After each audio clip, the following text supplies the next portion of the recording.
Sejam bem-vindos a esta última leitura do Sermão do Monte. Nós caminhamos então para o final, o desfecho, e é importante entender que quando se faz um sermão, a introdução é importante, o desenvolvimento, mas a maneira como o sermão termina é muito importante para que a mensagem fique bem gravada. E Jesus termina de uma maneira magistral. Ele diz assim: nem todo o que me diz, Senhor, Senhor, entrará no reino dos céus, mas aquele que faz a vontade de meu Pai que está nos céus. Muitos naquele dia hão de dizer-me, Senhor, Senhor, porventura não temos nós profetizado em teu nome, e em teu nome não expelimos demônios, em teu nome não fizemos muitos milagres? Então lhes direi explicitamente, nunca vos conheci, apartai-vos de mim os que praticais a iniquidade. Todo aquele, pois, que ouve estas minhas palavras e as pratica, será comparado a um homem prudente, que edificou a sua casa sobre a rocha. E caiu a chuva, transbordaram os rios, sopraram os ventos, e deram com ímpeto contra aquela casa, que não caiu porque fora edificada sobre a rocha. E todo aquele que ouve estas minhas palavras e não as pratica, será comparado a um homem insensato, que edificou a sua casa sobre a areia. Caiu a chuva, transbordaram os rios, sopraram os ventos, e deram com ímpeto contra aquela casa, e ela desabou, sendo grande a sua ruína. Quando Jesus acabou de proferir essas palavras, estavam as multidões maravilhadas da sua doutrina, porque ele as ensinava como quem tem autoridade e não como os escribas. Ao finalizar o seu sermão, Jesus chama a atenção dos discípulos para que eles não se iludam, para que eles entendam que, além de se precaver dos falsos profetas, eles precisavam também desenvolver uma percepção apurada daquilo que podemos chamar de genuíno e falso dentro da própria comunidade deles.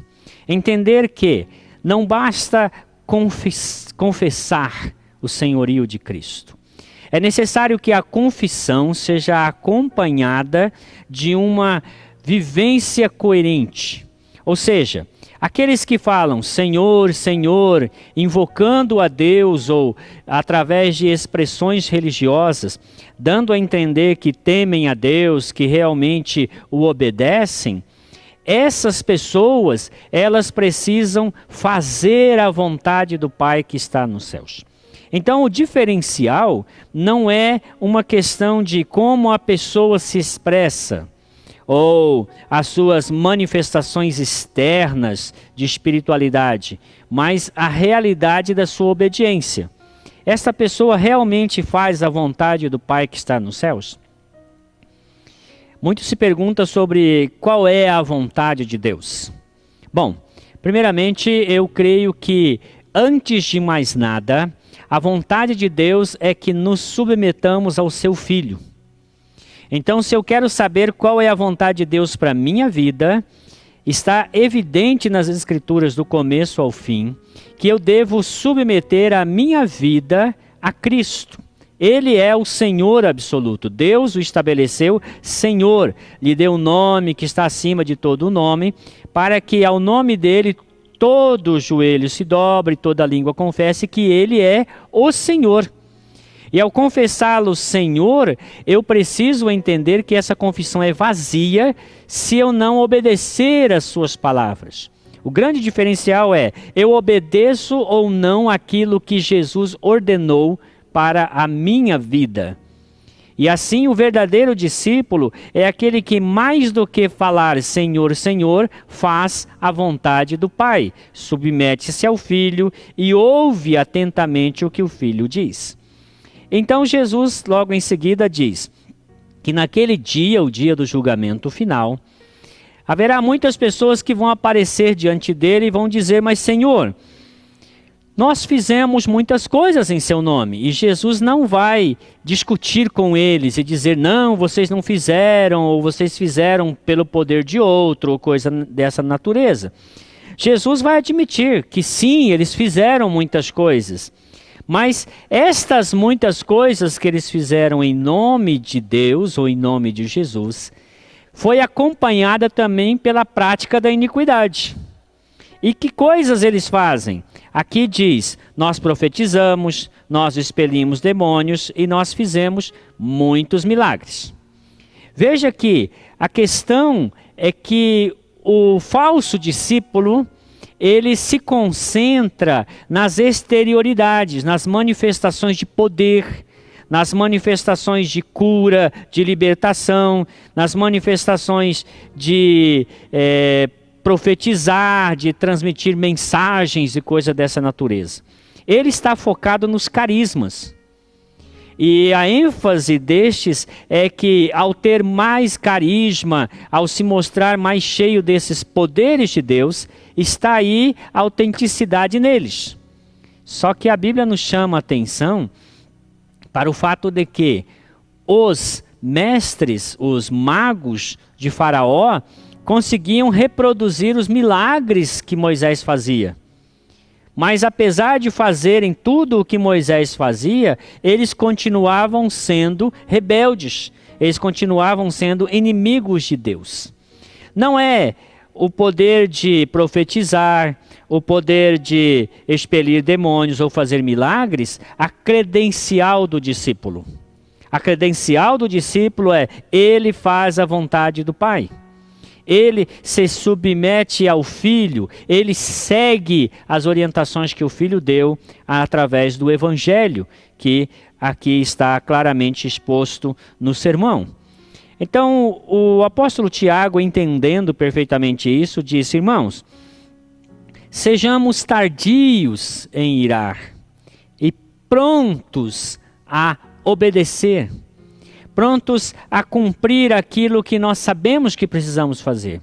Porque se uma pessoa ouve unicamente e não pratica aquilo que ouviu, ele é como alguém que olhando-se no espelho, percebe aquilo que ele precisa mudar em sua imagem, mas não faz nada. Ele deixa o espelho, vai embora e não conserta, ele não corrige. Assim, o sinal verdadeiro do discípulo é a prática. A prática é o grande diferencial. Aquele que pratica aquilo que sabe que deve praticar, nisto será bem-aventurado. A lei diz claramente, cumpre a lei e por cumprir a lei viverás. E aqui Jesus está dizendo que aqueles que fazem a vontade do Pai são estes os verdadeiros discípulos. E não aqueles que ostentam grandes realizações, milagres ou coisas desta natureza. Muitos que assim procedem são falsos profetas. Por fim, Jesus apresenta uma metáfora que tem dois aspectos. É a metáfora do construtor. Existe um construtor que edifica a sua casa sobre um terreno sólido, uma rocha.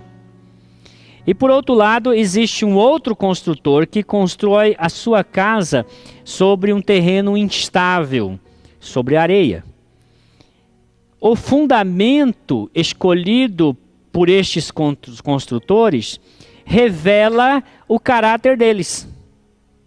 Porque aquele que escolhe construir sobre a rocha, ele é chamado de prudente. E aqui Mateus faz uso de uma palavra, que é uma palavra preciosa, muito rara, e é usada no sentido de aquele que é criterioso, aquele que usa de bom senso, aquele que sabe calcular adequadamente. A palavra é frônimos, aquele que pesa as consequências de suas ações.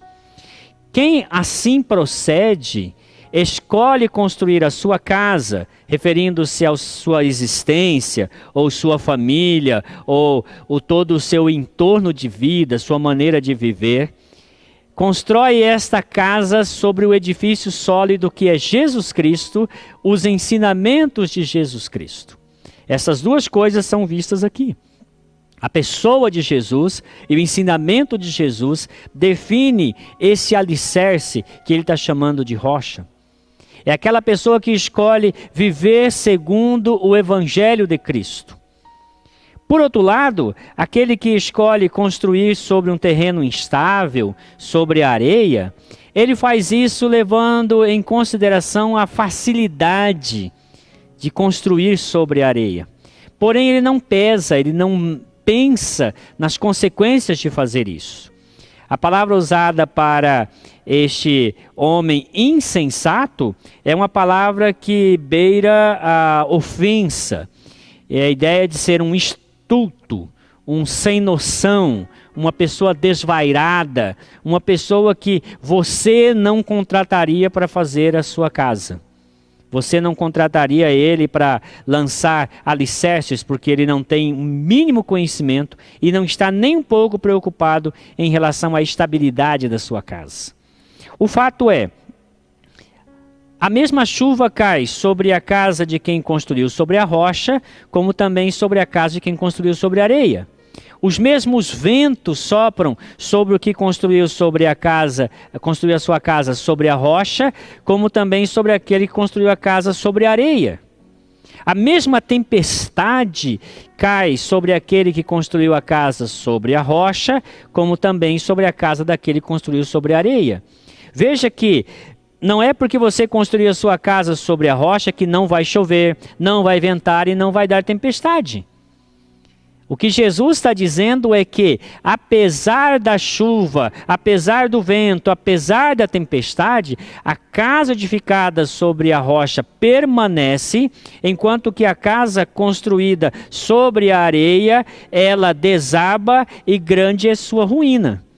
É o resultado final que vai definir verdadeiramente quem é o sensato, o prudente, e quem é o insensato, aquele estúpido sem noção que constrói a sua casa sobre um fundamento que não lhe garante estabilidade. Cabe a nós pensar e refletir sobre qual fundamento eu vou construir a minha vida. Se eu quero construir a minha vida sobre um fundamento sólido, eu devo construí-la sobre Jesus Cristo, sobre o Evangelho de Jesus Cristo. Mas se eu quero não me importar com isso e achar que isso é difícil, eu posso construir a minha casa sobre qualquer outro fundamento. E aqui você pode pegar qualquer outro fundamento que divirja do Evangelho de Cristo. Você estará construindo a sua casa sobre areia.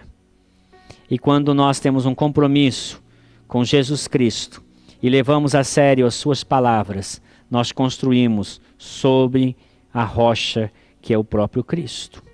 Quando Jesus diz assim, quem ouve essas minhas palavras e as pratica, alguns intérpretes acham que ele está se referindo ao sermão, às palavras que ele proferiu desde o capítulo 5 até o capítulo 7.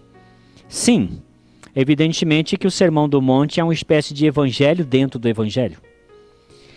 Mas eu creio que estas minhas palavras, olhando o Sermão do Monte como uma espécie de síntese do Evangelho, refere-se a tudo o que ele ensinou.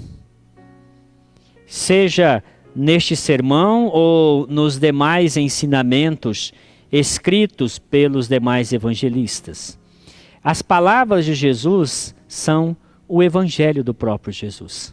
E quando nós ouvimos, prestamos atenção e ouvimos com a intenção de obedecer, nós já estamos neste ato dando início a uma construção sobre uma rocha que sustentará toda a nossa existência.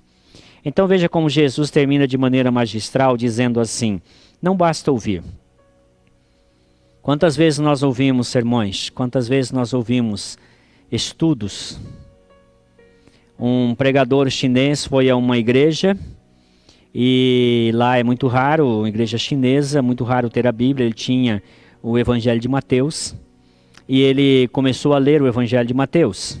E na medida que ele lia, ele ia também explicando algumas coisas para os irmãos. Depois de 3 horas de leitura do Evangelho de Mateus, ofereceram para ele um chá com alguma coisa para comer e também para dar um tempo pessoal. Ele foi tomar o chá dele e quando ele começou a tomar o chá, ele ouviu a congregação cantando, não ouviremos sermões, não ouviremos sermões. Eles cantaram isso umas 5, 6 vezes. E ele ficou frustrado com aquilo, falou, há 3 horas eu estou pregando o sermão e eles estão dizendo que não ouvirão sermões. Mas a segunda parte da canção dizia, nós viveremos os sermões. Nós viveremos os sermões. Acho que nós precisamos dessa atitude desses irmãos chineses. Não ouvir sermões por ouvir sermões. Quantas vezes nós vamos à igreja, ouvimos os sermões estes, ouvimos mensagens, mas a nossa vida não muda. Nós precisamos parar de ouvir sermões, nós precisamos viver os sermões que nós já temos ouvido. Porque é bem-aventurado aquele que ouve estas palavras e as pratica. E que Deus assim abençoe sua vida.